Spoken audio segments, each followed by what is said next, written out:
So my name is Jens. I'm the co-founder and CEO of a company called Released, and before that I spent 15 years at Atlassian. I started at the company in 2004 when we had 13 people, and then left in 2019 when we had, I think, a few more than 13. So after Atlassian I went to a search company called Search.io, and that got acquired last year, and then I figured might as well start my own company and see what that's like, and it's been fun so far. Now, today I want to talk to you about release notes and how release notes actually relate to DevOps and SRE. So one biggest challenge actually that companies have, whether it's communicating externally or internally, is communication and making sure that everybody knows what's going on. Your customers, your support team, your sales team, and with release notes you make that happen. Now, first of all, who works at a company at the moment? Do you all work at companies? Are you looking for jobs, most of all? And who thinks the company does well communicating what's changing product-wise in the company? Nobody does. Okay, that's a good number. And people don't write release notes because writing release notes sucks. It's like a really hard thing to do. When you write release notes, you have to gather the changes, like what has changed, figuring out as a technical writer or a product manager, you have to talk to the engineering team and figure out what have we done, pull that all together, then you have to write it. Writing is hard. GPT makes it a little bit easier, but writing is hard. And then the last thing is you have to do it consistently, not only releasing, but also writing the notes for it. And all that together is made harder by tool support, which is lacking quite a bit. Most of the tools that were available when I looked for a Release Notes app, they look like this. It's basically a text editor, you put a title in, and you have to come up with your release notes yourself. They have some templates, but they don't really tell you how to translate what your team has worked on into good release notes for different audiences. They don't help you at all. So, but let's take a step back. Why should you care about release notes? Starting with the external facing release notes. If you come to a website and you see that the company publishes updates all the time and innovates, you're much more likely to actually purchase that product. It was actually a product that I evaluated, and the last release was a year ago, and I knew they're probably not going to build when I need something that's not already in the product. They're not doing much, so I actually decided not to purchase that product. So conversion is actually a big benefit. Increased loyalty and retention for existing customers if they see that you satisfy their requests that they make, or that you continuously innovate and get them excited about the features that you're building, then they will tell their friends about it. And lastly, it also is an opportunity to communicate about other changes that you have made. Maybe it's an upsell or cross-sell opportunity. Recently, we put something in there about a new product that we started to build, so the second, and you can get your existing customers excited about the new product. For internal communication, it's just as important. Like number one, it helps you to inform the go-to-market team of what's actually going on in product. The marketing team needs to understand what are the benefits of the features that you have shipped. How do you communicate that to customers? Like what are the details? The support team needs to understand what they need to support. Is there anything hard in there? So there's a whole bunch of teams that need to be informed about what is actually shipping, and you can sometimes tailor the release notes specifically to that audience. You also want to keep your stakeholders informed because they are the people who give you more people or money to run your products or projects. And if you don't get them excited about what's going on and show progress, then they might not be as excited to give you more headcount next quarter. And then lastly, enabling cross-team alignment. Maybe you have a platform team that develops platform components for the other teams, and you want to make sure that the other teams find out when changes are happening in the platform. That's like one example there. Now, most of the release notes today that are written are not great. They're like not discoverable.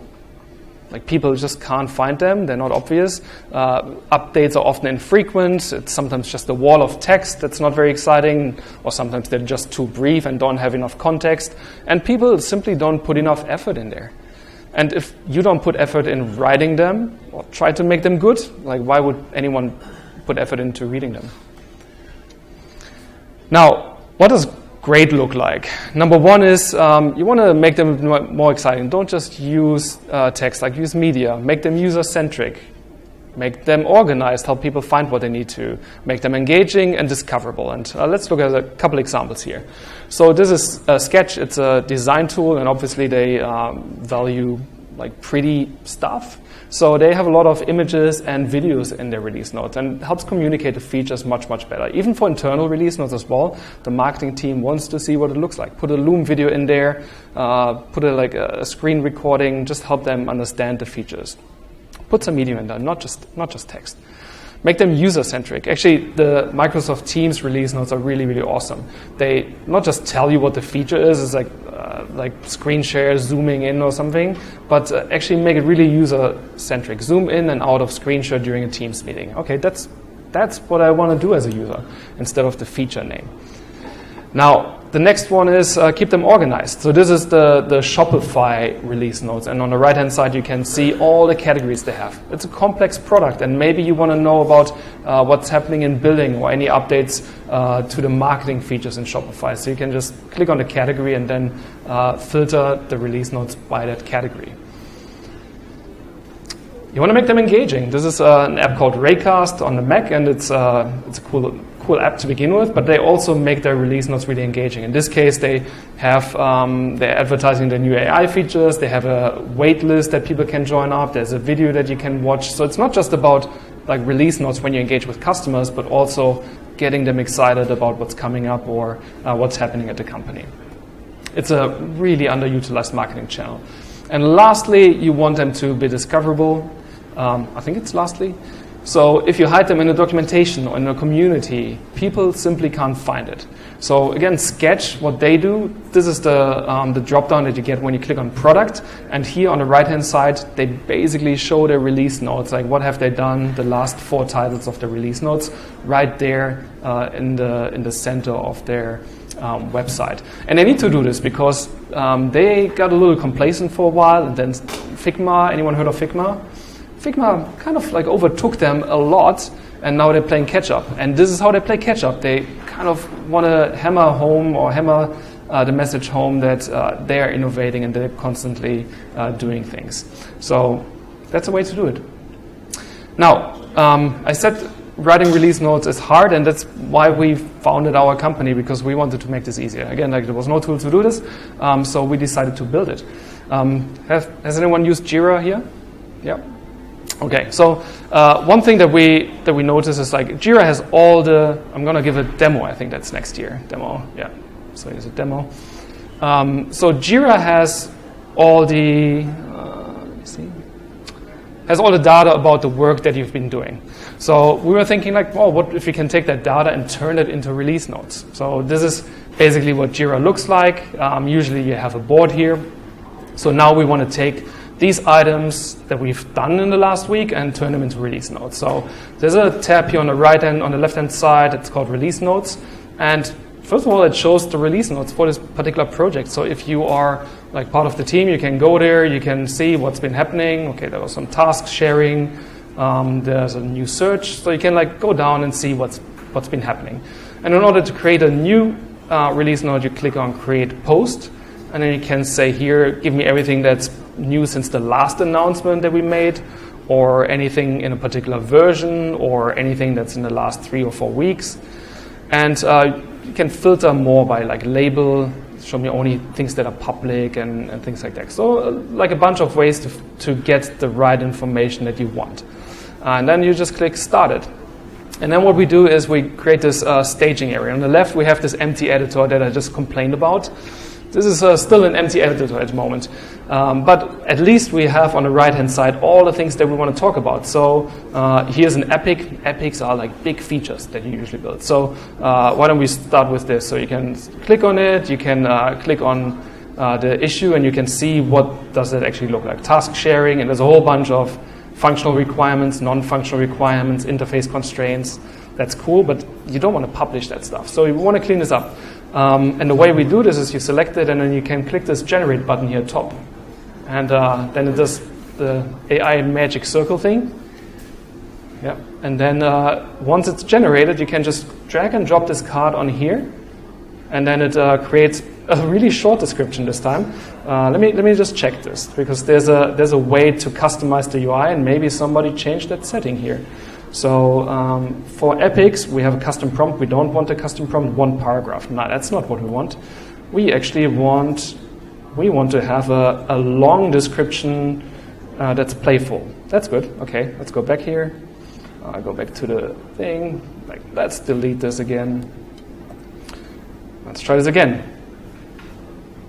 Here, click that again, and then just regenerate the whole thing. So you can customize it based on issue type. If you have a security issue, you might not want to have a playful tone. Maybe it should be a bit more serious. So let's try this again, pull it in.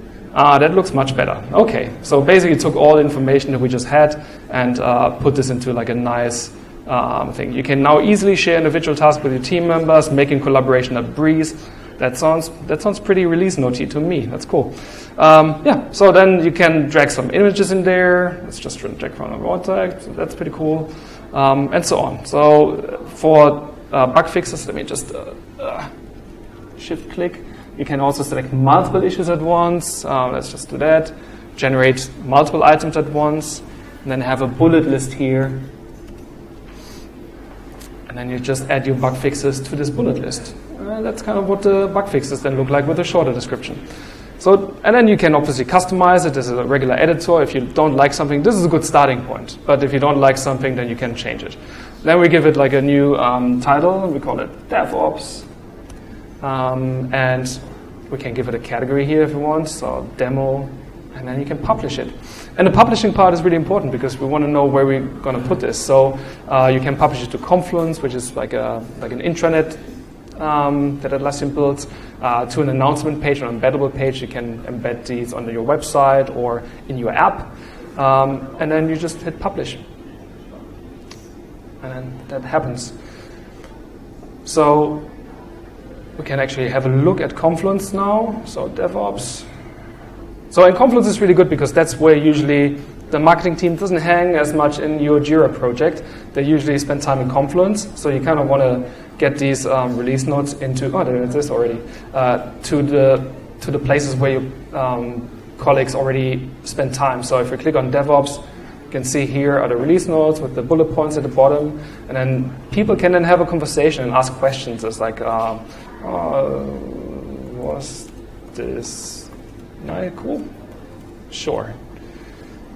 Cool. That was cool. Yeah, and then you can have a collaboration and ask questions about the features. So that's pretty cool. There's some other integrations as well. So for example, if you want to share this to Slack, you can just click that. You can click on Post, and then it gets sent to Slack. Is my Slack open here? Yeah. So but there's no notification, but it's here. So then you share it into Slack. So pretty quick to send it to your sales team, for example. And you can install it in your website. And the way you do this is also pretty simple. There's just a couple. First of all, you can configure what it looks like. So these are the release notes that you can embed. You can change the colors. You can change the title here. So let's see what it looks like. You can like make that red if you really want to. And then you can say install it. And there's just a couple lines of code that you can use to then, let's do this all one-handed. Here in this playground, paste them in here, and assume this is a website, and bang, it like appears on your website. So that's how easy it is to get your release notes onto a website. Yeah, so that's basically it. Let's go back to the presentation, but I think that's basically it. So. Yeah, just as a reminder, it's really important to get those updates to the right people with the right message. So if you have technical release notes, you might want to customize the AI to include more technical details of the feature and send it to the support team. If you have higher level or customer-facing release notes, you might want to look at the value proposition and the high-level messaging. So, but that's what you can do there. And that's it. That's all about release notes.